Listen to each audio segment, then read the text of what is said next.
우리는 시인이기 전에 수많은 날을 울어야 합니다.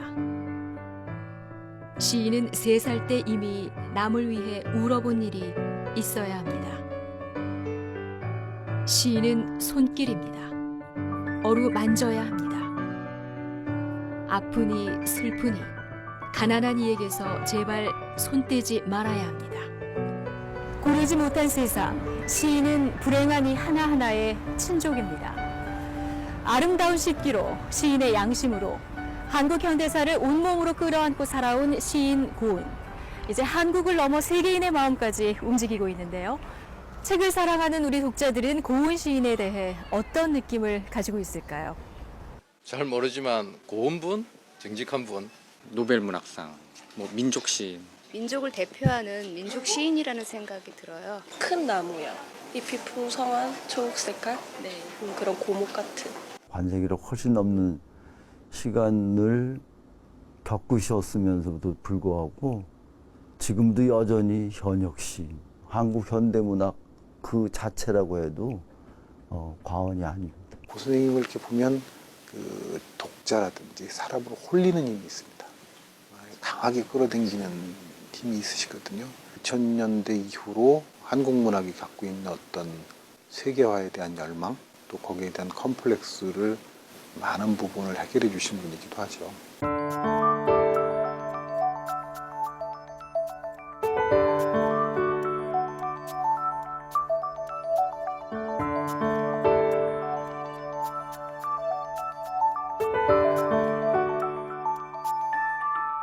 나는 나니까 그래서 나를 보여주는 것이죠.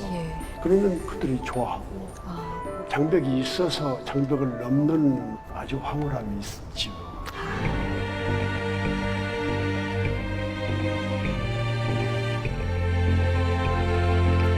나는 그냥 뒷공문에 따라다니면서 심부름도 좀 하고 그랬어요.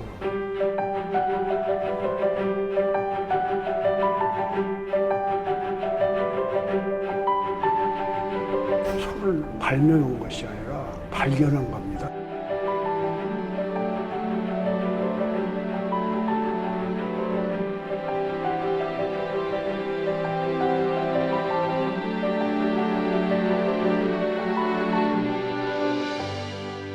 그 어느 청춘보다 뜨거운 심장으로 시를 쓰는 분, 시인 고은 선생님 오늘 모셨습니다. 선생님 안녕하세요. 네, 안녕하십니까. 네. 올해 선생님 80이시잖아요. 건강이 끄떡 없어 보이세요. 내가 그렇게 됐다는 거를 나는 별로 이렇게 됐는지 뭐 안 됐는지 그냥 상관없이 살고 있는데 세상에서 기억을 하고 그랬어요. 어떻게 보면 국내보다 국외에서 더 이렇게 축하를 많이 해주네요.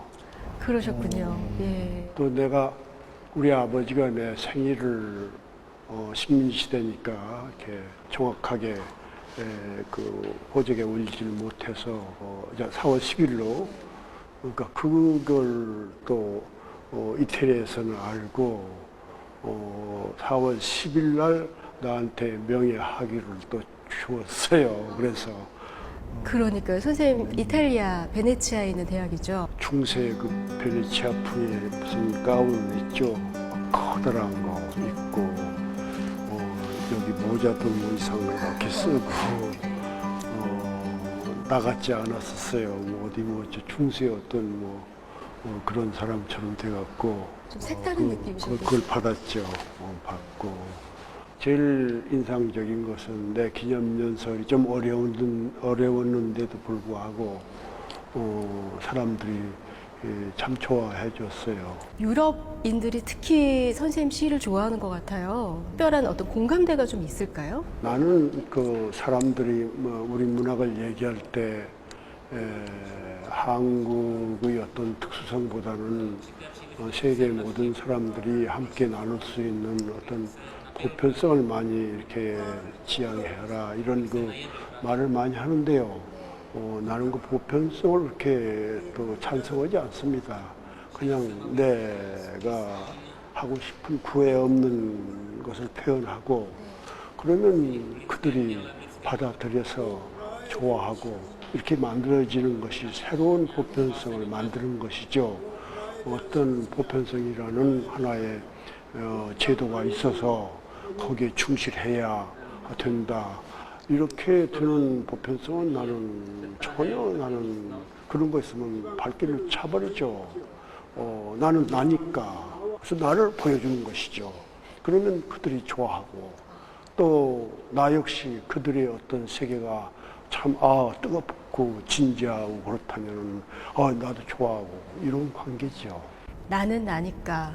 지금 이게 비결인 것 같은데요. 네. 그 유럽 가셨을 때 시 낭송도 하셨잖아요. 다른 언어를 가진 사람들 또 시인들이 모여서 함께 공유를 한다는 게 저 입장에서 굉장히 신기한데 그게 또 보면 굉장히 즐거운 표정들로 공유를 하시더라고요. 외국 시인이 한국에 오면은 내 또래들은 내가 나서서 한국어로 읽어주고 원어로 읽고 또 내가 가면은 나야 걸맞게 거기에서 또 거기 현지어로 읽고 또 내 한국어로 읽고 그래서 서로 짝짝꿍이 되죠. 그래서 일치되죠. 그러면 막 그 관중, 청중들도 함께 일치가 되죠. 언어의 장벽은 없군요. 장벽이 있어서 장벽을 넘는 그 아주 황홀함이 있죠. 그 리듬, 포즈, 동작, 그다음에 율동, 그 목소리, 그 전체적인 어떤 그 연극적인 연출 이런 것이 결국 그 서구 독자들한테도 시는 언어를 초월하거나 언어 이전이구나 하는 사실을 보여줬던 그런 몇몇 일화들이 있습니다. 현장을 목격했어요. 고은 선생의 시가 어떻게 언어의 경계를 넘는가. 정말 잘 조직된 한국어가 뛰어난 낭송을 통해서 이렇게 시연됐을 때 그때 한국어를 모르는 사람들 속으로도 그 언어가 불꽃을 튀기면서 들어가는 걸 제가 봤어요. 유용하되었다. 저 혼자 우리들이라고 맹세 허용되지 않았다. 난 죄악이 근데 벌써 55주년 되셨어요. 그러나요. 그런데 그 55년 동안 160권 정도 되는 책을 화수분처럼 쏟아내셨거든요. 글을 쓰는 게 얼마나 즐거우셨길래 그런 열정이 나오나 이런 생각이 들더라고요. 어떤 점에서는 진화가 안 돼서 나는 뭐 20대의 어떤 아이처럼 지금도 그렇게 거의 철부지로 나는 쓰고 또 읽고 그러죠. 시는 선생님한테 어떤 존재입니까? 실컷 질문했는데도 불구하고 아직도 정답이 안 만들어져 있는 게 또 시죠. 왜냐하면 시는 시니까요. 그거는 하나의 대답으로 끝날 수 없는 우주와 인류가 결탁해서 만들어낸 어떤 미지의 리듬, 이렇게 율동 같아요. 막 지금 시가 태어난 것처럼 내가 최초로 시인인 것처럼 시가 뭔지도 모르고 그냥 쓰고 있어요. 아기가 인생이 뭐냐를 알고 자기 삶을 시작합니까? 아니죠. 그냥 어떻게 살다가 이렇게 컸고 나도 이렇게 컸죠. 시도 아마 그럴 거예요. 선생님 시인이 되기로 결심한 계기가 있었다고 들었어요. 있어요. 처음엔 시가 무서웠죠. 식민지가 끝나고 해방이 됐을 때는 언어의 해방이었어요. 나의 경우는 이를테면. 근데 그렇게 돼서 중학교를 최초로 이제 해방 몇 해 뒤에 들어갔는데 거기서 시를 최초로 만났어. 그 중학교 교과서에서 1학년 교과서에. 그 시가 어떤 시였어요, 선생님? 그 시가 이제 광야라는 이육사의 시인데요. 그 시가 아주 무서운 시입니다.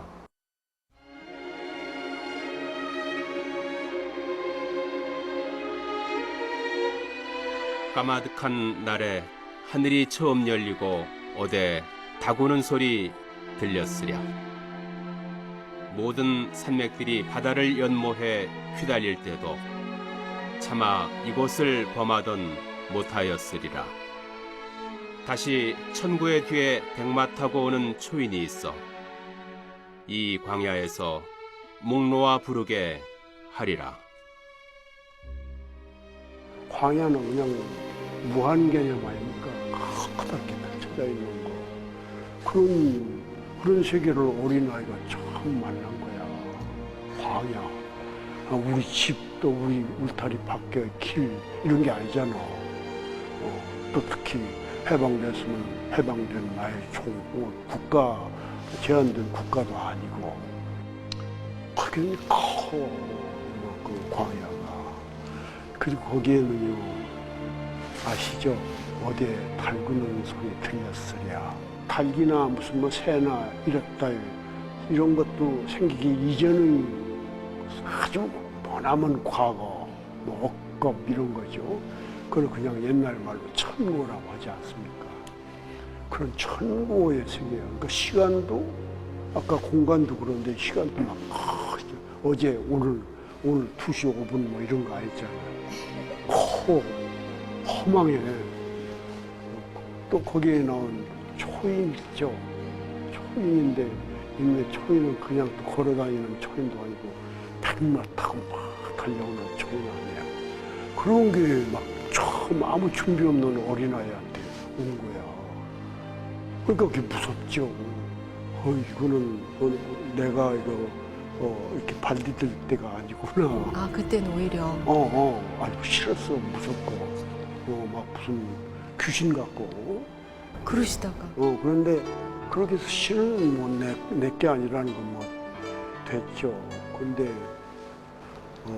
그 뒤에 그러니까 1949년인데 나는 화가지망이었어. 그래서 미술부를 다녔거든.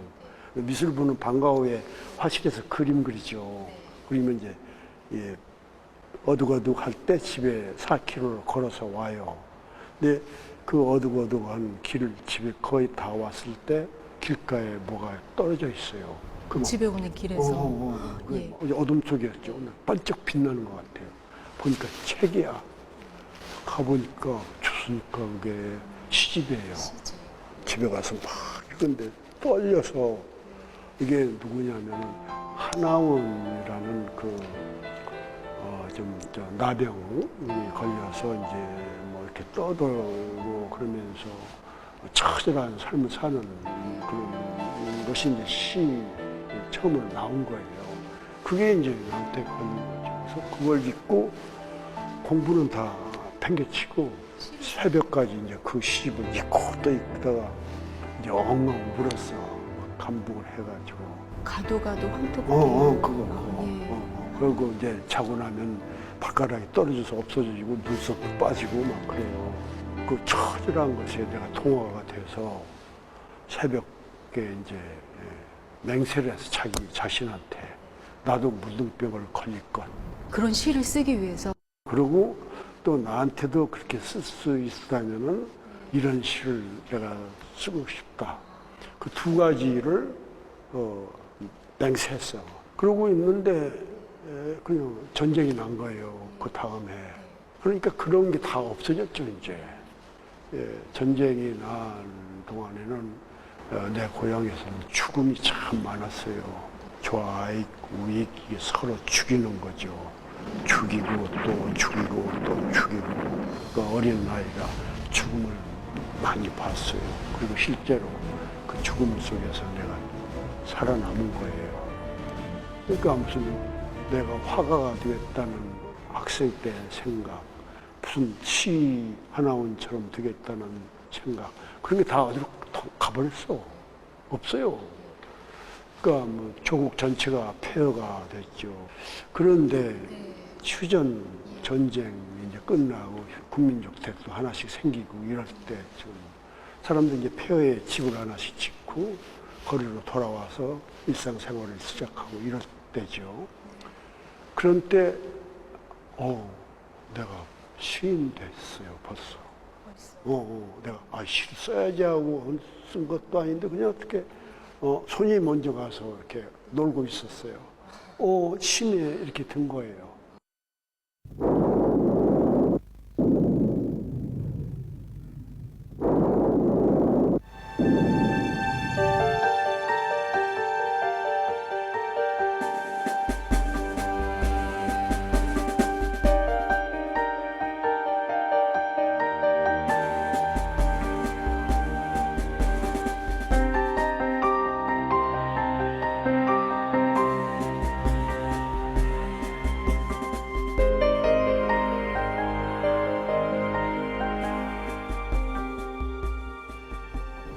식민지 시대를 겪으셨고 전쟁을 겪으셨고 분단의 아픔을 겪으셨고 또 민주화 시대를 함께 만드셨어요.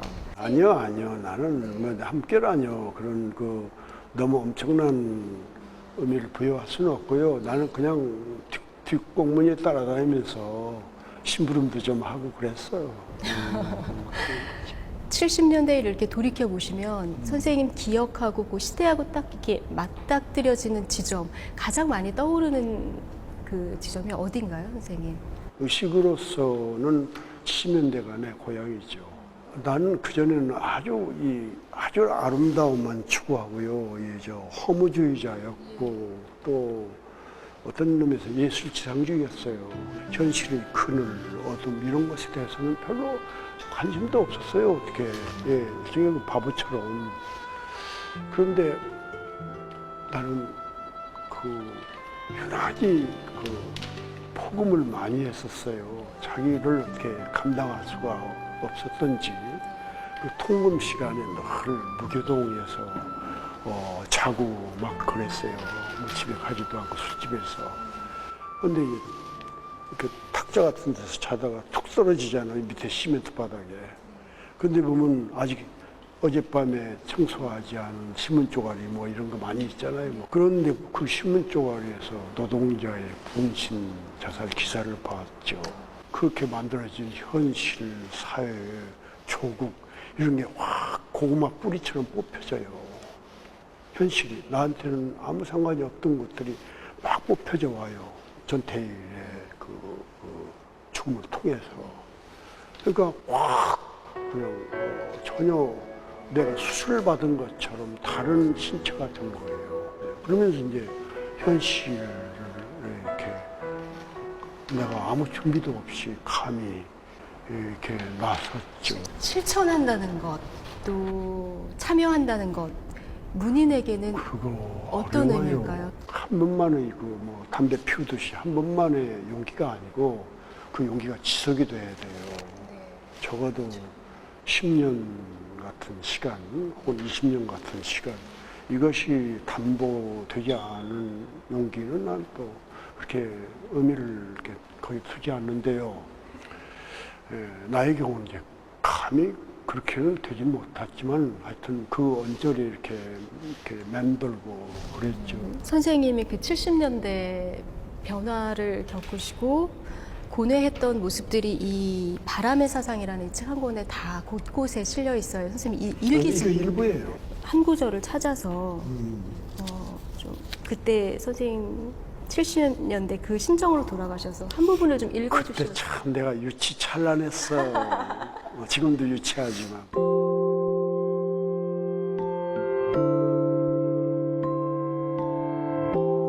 한 형사가 얼마 전 함석헌 영감이 이방의 손님이었다 했다. 나는 후배들에게 긴장을 풀도록 농담을 이었다. 주눅 들지 말 것, 당당할 것,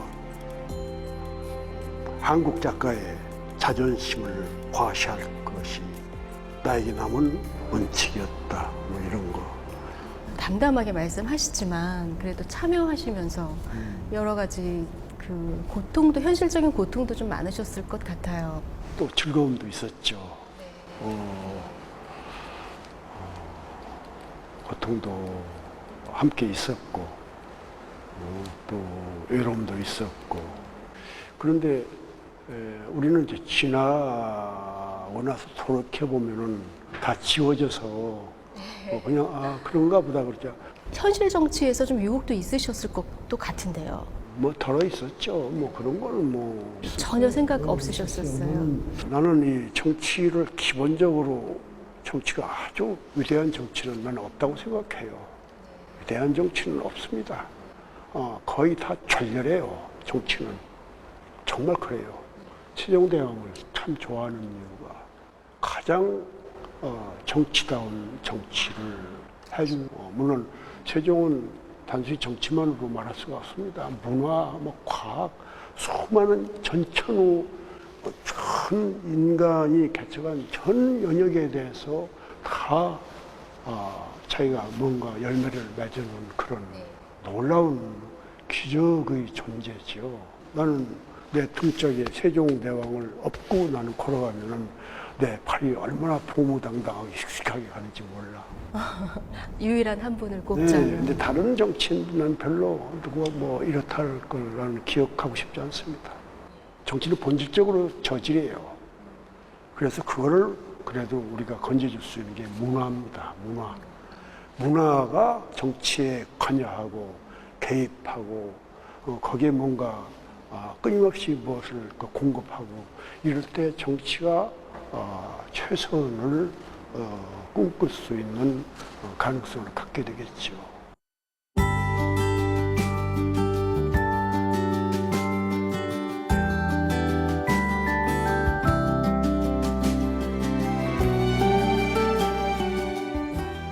그 선생님 작품에 있어서 술은 어떤 의미일까요? 아니요. 인류가요. 인류에게 만약 술이 없었다면 어떻게 될까를 한번 생각해 보십시오. 아주 옛날 우리 조상들은요, 술을 이렇게 양조할 줄은 몰랐습니다. 원시, 옛날이니까. 근데 이제 채집 생활 이렇게 하고, 이렇게 숲속에, 산속에 올라다니다가 목이 마르니까 어디 고여있는 물을 먹었을 거 아닙니까? 근데 그게 과일들이 떨어진 것들이 발효돼가지고 천연으로 이제 양조가 된 거죠. 그러니까 얼떨떨할 거 아니에요. 이게 추기가 있으니까. 그러면서 인류가 술을 만든 게 발명한 것이 아니라 발견한 겁니다. 최초로. 그러니까 불을 발견하고 또 술을 발견하고 이게 가장 위대한 업적 중에 하나지요. 제사 지낼 때 우리 조상한테 사이다 올립니까? 술 정성스럽게 술 한 잔 올리죠. 결혼 혼례를 하면 첫날 밤 부부가 앞으로 평생을 같이 살기 위해서 처음으로 몸이 만나지 않습니까? 그 술을 서로 한 잔씩 나누지 않습니까? 합한주죠. 얼마나 신성합니까? 또 국가 원수들 만나면은 협정 맺고 나서 만찬에서 건배하죠. 축배하죠. 그거 그냥 무슨 숭늉 가지고 합니까? 안 하죠. 아주 제일 좋은 명예로운 술, 그 나라의 술 가지고 이렇게 하죠. 이렇게 되는 거예요. 나만 그런 게 아니고. 나도 괜히 거기에 좀 따라서 술을 싫어하지는 않고 조금 마셨죠. 술 강의만 들어도 저 인터뷰 1시간 충분히 할 수 있을 것 같아요. 네, 또 우리 차라는 중국의 고대 시인 있죠. 이백, 이태백, 이백. 이백은 나하고 거의 집게의 핏줄처럼 문학을 보면 느끼세요. 같이 이렇게 술을 좀 할 줄 아는 그런 것이죠. 내란 음모 이런 일들 붙였어요. 살아서 세상에 나갈 수 있다면 이런 걸 좀 형상화하면 참 좋겠다. 선생님은 좀 부담스러우실 것 같다 이런 생각이 들더라고요. 아직 가을이 안 됐으니까 내 목의 골짜기에서만 그냥 행복한 꽃밭을 있는 것보다 이게 다른 언어로 가서 시 역시 다른 골짜기로 갈 충분한 사명을 가진 것이죠.